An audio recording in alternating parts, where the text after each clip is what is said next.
हर खबर पर होगी आपकी पकड़। डाउनलोड कीजिए ABP live app.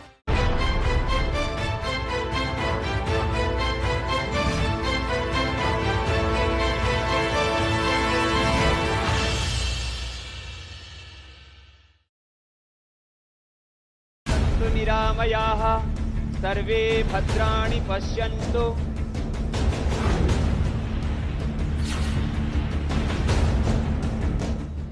Baba Ramdev ने किया कोरोना की दवा बनाने का दावा। कोरोना की पहली Ayurvedic clinically control trial based evidence research based medicine Patanjali research centre और नीम्स के संयुक्त प्रयास से तैयार हो गई है। कोरोनिल नाम की दवा बाजार में उतारना चाहते हैं रामदेव। क्लिनिकल कंट्रोल ट्रायल नहीं है वो, तब तक उस चीज को उस रूप में स्वीकार्यता नहीं मिल सकती थी। इसलिए हमने पहली बार निम्स यूनिवर्सिटी के साथ मिल करके क्लिनिकल कंट्रोल ट्रायल किया और उसके रिजल्ट्स बहुत ही अद्भुत रहे हैं, जिस रिजल्ट को आज हमने पूरे देश के सामने देश को बताया है। आयुष मंत्रालय ने कहा बिना जांच के नहीं बेच सकते दवा। हाँ, बहुत खुशी की बात है। एक नया मेडिसिन उन्होंने तैयार किया है और जो तैयार किया है वो आयुष के पास आना चाहिए। इसके पहले किसी ने उसका एडवर्टाइजमेंट नहीं करना चाहिए। हमारी बात है इसलिए हमको कहा कि आपका जो कुछ आपने किया है वो पेपर यहाँ भेज दो, वो हम आपको कंफर्म करके उसके आगे विचार करेंगे, दे देंगे। ये तो रूल है। इसके बगैर वो कोई भी व्यक्ति एडवर्टाइजमेंट नहीं कर सकती। डॉक्टर्स ने उठाए बाबा रामदेव की दवा पर सवाल। एक ये क्लेम आया जो कि भाई एक आयुर्वेदिक दवा है, इससे 100% ठीक हो जाएगा। तो ये थोड़ा सा मतलब अटपटा सा लगता है आज की साइंटिफिक दुनिया के अंदर कि क्योंकि कोई भी दवा अगर किसी मरीज को देनी है, खासकर इतने सीरियस जो प्रॉब्लम चल रही है, पेंडेमिक चल रही है, तो वो साइंटिफिक स्टडीज तो उसकी होनी चाहिए, इसमें कोई डाउट नहीं है। महाराष्ट्र सरकार ने दवा को बताया जाली। उस प्रकार की उन्होंने महाराष्ट्र में मिसलीडिंग एडवर्टाइजमेंट देने की कोशिश की तो उनके ऊपर गुना दाखिल महाराष्ट्र में किया जाएगा। महाराष्ट्र के बीजेपी नेता ने किया रामदेव का बचाव। ऐसे व्यक्ति की दवा को जिस व्यक्ति ने योग, अध्यात्म और देशभक्ति के लिए अपना सारा जीवन समर्पित कर दिया है, त्यागी जीवन है, जो लोगों के हितों के लिए लड़ रहे हैं, ऐसे व्यक्ति की दवा को जांच पड़ताल के बगैर स्प्यूरियस बोलना, बनावटी बोलना, ये कहाँ का न्याय है? राजस्थान सरकार ने कहा लोगों के साथ भद्दा मजाक है दवा। बिना आधार के इस तरह की मार्केटिंग करना मैं समझता हूँ जायज नहीं है इस महामारी के दौर में। ये तो भद्दा मजाक है।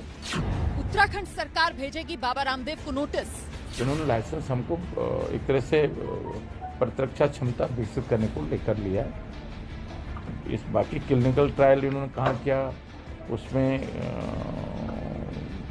किसने इनको वो दिया, इस संबंध में तो वही ज्यादा बेहतर इस संबंध में बता सकते हैं।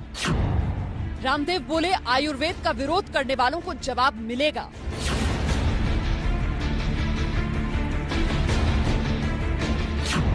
रामदेव की दवा पर राजनीति क्यों?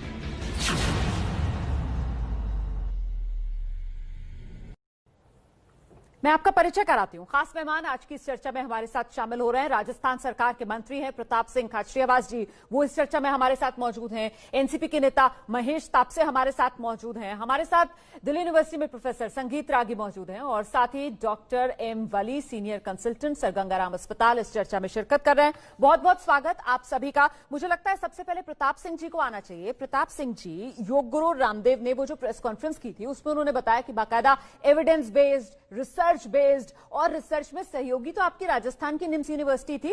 आप लोगों को पता ही नहीं है क्या? एक बात आप मानकर चलिए, जिस तरह का माहौल पूरे देश में बना, तो अब राजस्थान सरकार, क्या भारत सरकार ने परमिशन दे दी उनको? भारत सरकार, राजस्थान सरकार पूरी दुनिया का, पूरे देश का मामला है। हमारा कोई रामदेव स्वामी जी से कोई विरोध नहीं है, किसी से विरोध नहीं है, लेकिन पूरा देश एक कानून कायदे के तहत चलता है।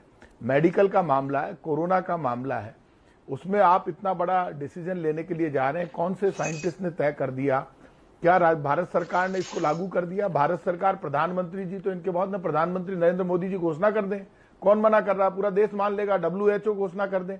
रामदेव जी से विरोध तोड़ना है, ये कोई लोगों की जिंदगी को संकट में तोड़ना डाला जा सकता है। ये कोई रामदेव जी से व्यक्तिगत लड़ाई नहीं है राजस्थान सरकार की। हमारा रामदेव जी से कोई विरोध नहीं कह रहे हैं कि रामदेव जी का विरोध थोड़ा ही है, रामदेव जी से थोड़ी कोई दिक्कत है, लेकिन फिर जिस तरीके से आप घेर रहे हैं कि अगर ऐसा ही है तो फिर प्रधानमंत्री से करवा लें। कहीं ना कहीं करीबियां जो हैं योग गुरु रामदेव की बीजेपी से या मोदी सरकार से, वो चुपती हैं, इसीलिए दवा बहाना रामदेव को निशाना बना रहे हैं आप लोग। ये सवाल है ना सर बड़ा? नहीं, आप गलत बात कर रहे हैं।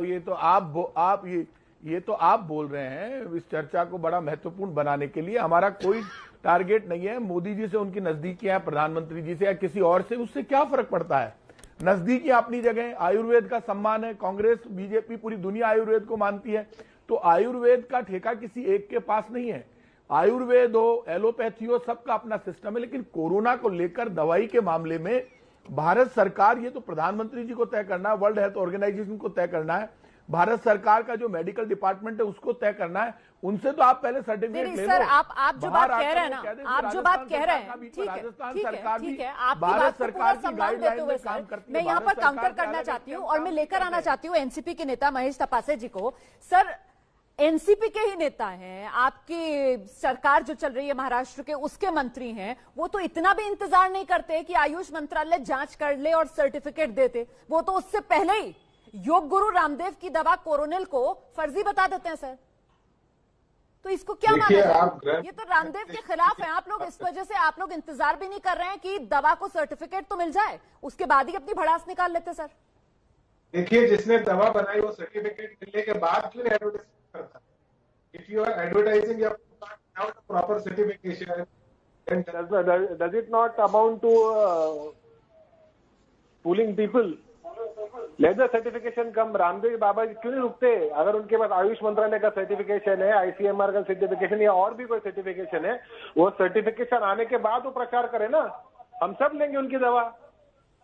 लेकिन सर्टिफिकेशन आने के पहले आप एक मार्केटिंग कर रहे हैं, उस प्रकार लोग डरे हुए हैं, और इसमें अगर समझो नेगेटिव इंपैक्ट हो गया तो क्या करेंगे? आयुष मंत्रालय को सर्टिफिकेट देने दीजिए। जैसे अभी राजस्थान के मंत्री महोदय ने कहा कि अगर प्राइम मिनिस्टर एंडोर्स करते हैं या दूसरा कोई एंडोर्स करता है तो जरूर लेंगे, हमको कोई दिक्कत थोड़ी है।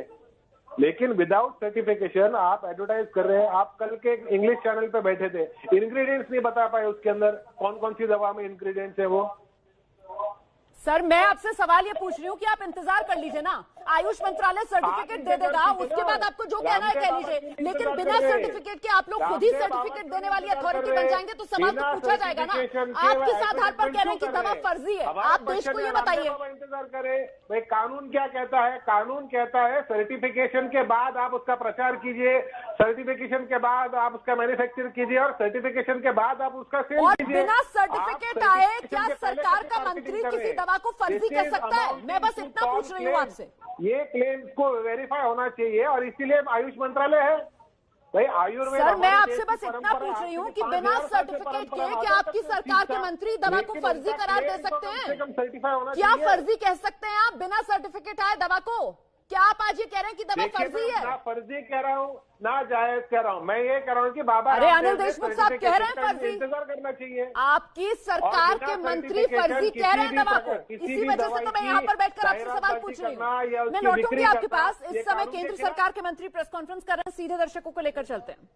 दोनों पक्ष के सहयोग में भी होगा और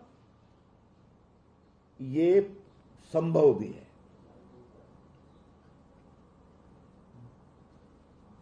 फिर क्या कहते हैं? The FTA between China and India should be comprehensive with A free flow of good services, investment and capital. देशवासी इसको नोट करें, उसमें क्या लिखा हुआ है कि the proposed FTA between India and China will be feasible, desirable and mutually beneficial, and FTA between India and China should be comprehensive with a free flow of good services, investment and capital। मतलब एक व्यापक FTA होना चाहिए जिसमें goods भी आए, services भी आए, कैपिटल भी आए, इन्वेस्टमेंट भी आए। मतलब भारत चीन के बीच में सारे दरवाजे खोल दिए जाएं। ये स्वयं राजीव गांधी फाउंडेशन की रिपोर्ट में लिखा हुआ है 2009-11 में। क्या यह सब एक सोची समझी रणनीति के तहत हुआ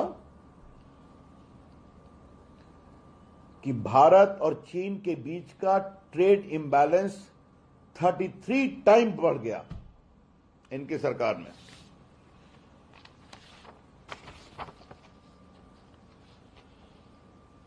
जो ट्रेड डेफिसिट है भारत और चीन के बीच में, ये 33 गुना आगे बढ़ गया। The trade deficit between China and India because of all this lobbying by the Rajiv Gandhi Foundation after they received a bribe from the Chinese embassy, and the way they comprehensively campaigned for free flow of FTA in all respects showed this great rise. Congress party, please explain. Congress party जवाब दे कि चीन के साथ इतना प्रेम क्यों बढ़ गया था कि पार्टी के साथ एमओयू हो रहा है, राजीव गांधी फाउंडेशन को चाइनीज एम्बेसी पैसे दे रही है और आपके द्वारा इंडो चाइना की एक स्पेशल स्टडी की जा रही है और उसमें कहा जा रहा है कि चाइना के साथ फ्री ट्रेड एग्रीमेंट कॉम्प्रिहेंसिव होना चाहिए और ये दोनों पक्षों के लिए उचित होगा, हित में होगा। तो कानून मंत्री की प्रेस कॉन्फ्रेंस आप सुन रहे थे। कांग्रेस को घेरते हुए सीधे निशाने पर सोनिया गांधी, राहुल गांधी को लेकर चीन की तरफ से हो रही फंडिंग पर सवाल पूछ रहे हैं कानून मंत्री रविशंकर प्रसाद। हम छोटे से ब्रेक के लिए यहां पर रुक रहे हैं और जब लौटेंगे तो संविधान की शपथ में आज हम बात कर रहे हैं योग गुरु रामदेव, जो देश के सामने आते हैं, कहते हैं कोरोना को लेकर दवा उन्होंने हासिल कर ली है, लेकिन उसी दवा को लेकर जो देश में राजनीति हो रही है